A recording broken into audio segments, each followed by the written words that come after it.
Duas ou três coisas que gostariam de ter sabido antes de se terem aventurado no processo iniciático. Duas ou três coisas que gostariam de ter sabido antes de se aventurarem no processo iniciático. Seria alguma reflexão? Nunca pensei nisso, confesso. Ótima pergunta. Começo eu? Ou tu? Não, já ias com balanço? Dizer, é só um prólogo, que é, não somos nós que nos aventuramos no processo iniciático. O processo iniciático acontece. Não existe um clique, não existe um momento em que a pessoa diga, antes desta linha eu estava no processo e depois deixei de estar. Eu acho que nós somos progressivamente possuídos por uma vida que é maior do que nós. É claro que há momentos volitivos em que a pessoa diz, eu quero entrar nisto. Mas normalmente quando tu dizes, eu quero viver um processo iniciático, e o termo aventura é interessante, que consiste em permitir que a vida se revele à vida dentro de mim, em graus cada vez mais profundos, mas não é porque se quer que ele aconteça. E isso é um ponto sensível. Eu acrescentaria que o despertar de consciência não é uma decisão, mas depois o abraçar, esculpirmos-nos, estarmos disponíveis para mudar, lançar um olhar mais comprometido, no bom sentido da palavra, connosco e com aquilo que nós podemos sentir como sendo a nossa essência alinhada com a nossa missão, enfim, tudo isso. Há um momento em que isso de facto é uma escolha. E habitualmente essa escolha já é bem dentro do dito do processo.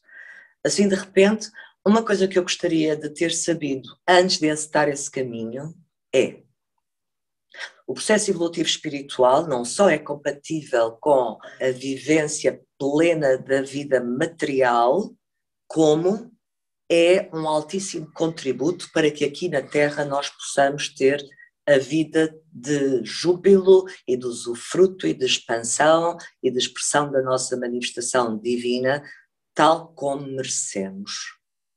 Alguns lá, bastantes décadas atrás, porque isto passou-se alguns lá pelos meus 30 anos, portanto, enfim, já lá vão algumas, havia muito a ideia ainda de que isto é muito duro e é muito difícil e só alguns eleitos é que se abalançam e há muito sofrimento, etc. Portanto, era tudo um bocadinho assustador.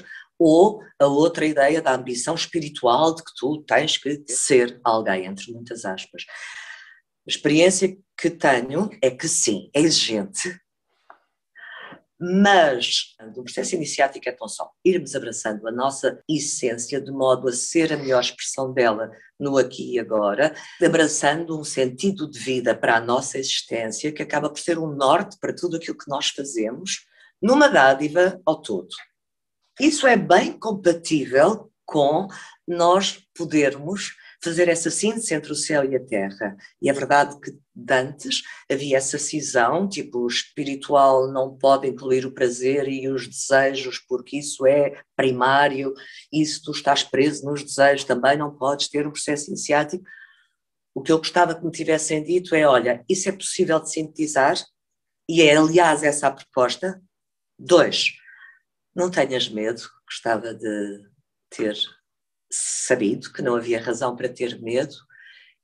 E 3, isto são tudo coisas muito íntimas, olha que raio, eu aqui a abrir.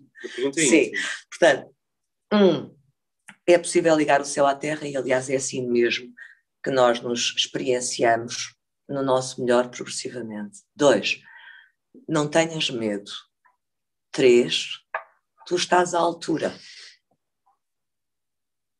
Porque no processo fica fácil nós lançarmos um olhar super exigente para o nosso ego, para o nosso corpo, para as nossas emoções, para a nossa mente e ativarmos o dito do superego, um pouco às vezes até com uma característica de autocrítica excessiva e de julgamento, porque essa parte de nós não está à altura daquilo que nós já estamos a visionar.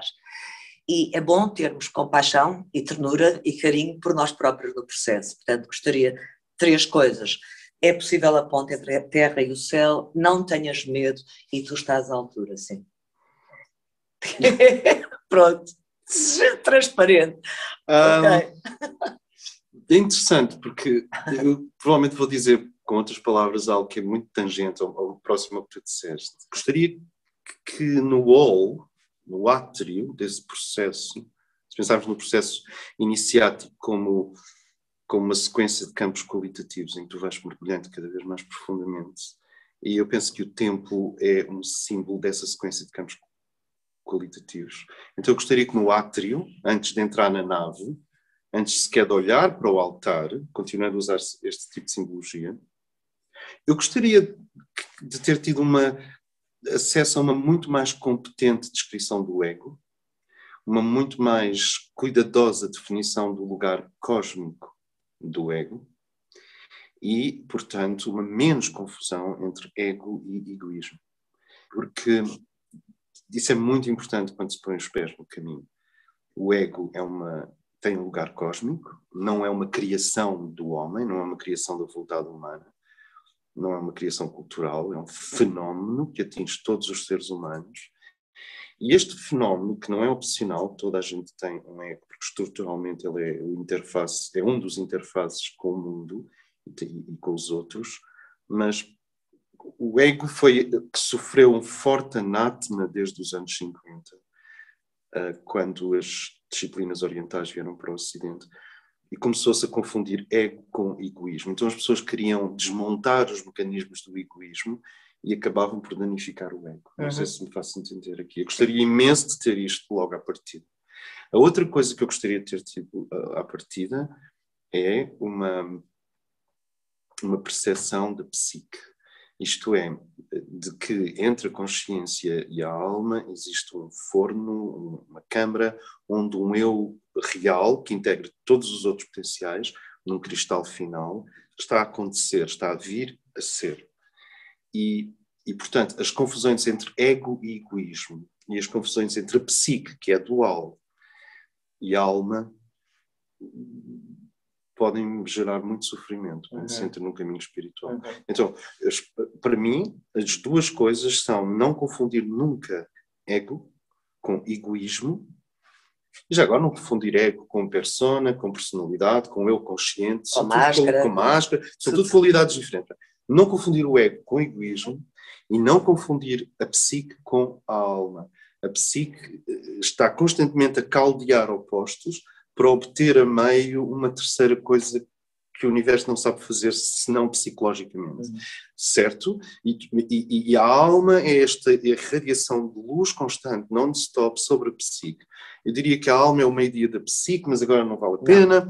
E, portanto, estes dois, pelo menos, não confundir o ego com o egoísmo e não confundir a psique com a alma, fundamental para que uma pessoa chegue inteira ao altar, que é onde ela se pode despir e olhar para si própria sem linguagem, mas isso é mais à frente, não é? E nestes mundos da linguagem é muito necessário distinguir ego de egoísmo e psique de alma. Sim, quer dizer, é mais à frente, isto vai acontecendo. Sim. Uma grande parte do desconcerto e da descompensação nos ambientes de aprofundamento espiritual e de ligação ao real, ou que buscam conhecer o real, vem daqui de coisas que as pessoas deveriam, à partida, ter acesso melhor.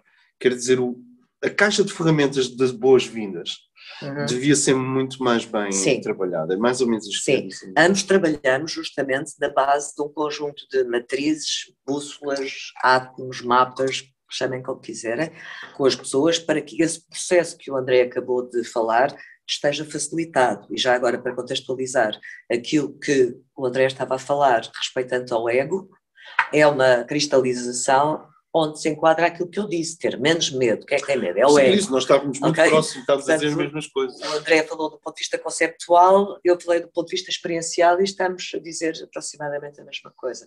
Gostava só de acrescentar mais uma, na verdade, que é, nós todos, numa sociedade ocidental, temos, no plano, pelo menos subconsciente e inconsciente, uma ideia espiritual que advém de uma religião dominante, no caso o catolicismo. Fica fácil, do ponto de vista automático, interno, nós associarmos um processo evolutivo espiritual com a via sacra, não é? Com aquelas fases e com aquele tipo de desafio e com aquele tipo de sofrimento.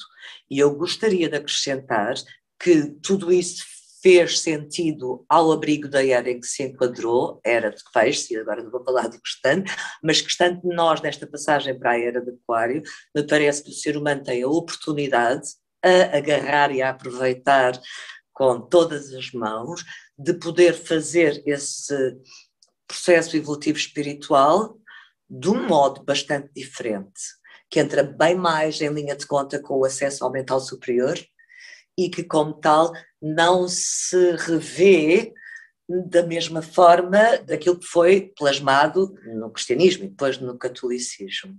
E isso é uma oportunidade, é um upgrade, não é desvalorizar o anterior, é dar graças por podermos estar num outro tempo histórico em que pode ser diferente. Há possibilidade de percorrer o caminho ensolarado. Ensolarado, sim. The sunny side of life, não é? The sunny side of the sunlit path. Há a possibilidade de percorrer o caminho ensolarado. Yeah. Eu tenho a sensação que, de repente, o acesso à verdade e o acesso ao mistério e a união com a vida vai se tornando mais leve à medida que entramos na era da Clara. Yeah. Antes de terminarmos, dizer que quem quiser saber mais sobre o trabalho do André, seja a nível individual, seja a nível grupal, pode e deve visitar o site dele, www.andrelordalmeida.com. E da mesma forma, quem quiser aprofundar o trabalho da Ana e as propostas que a Ana está a disponibilizar, deve utilizar o site www.anamarnava.com. Beijos! Até breve. Beijos, abraços, até breve. Hey.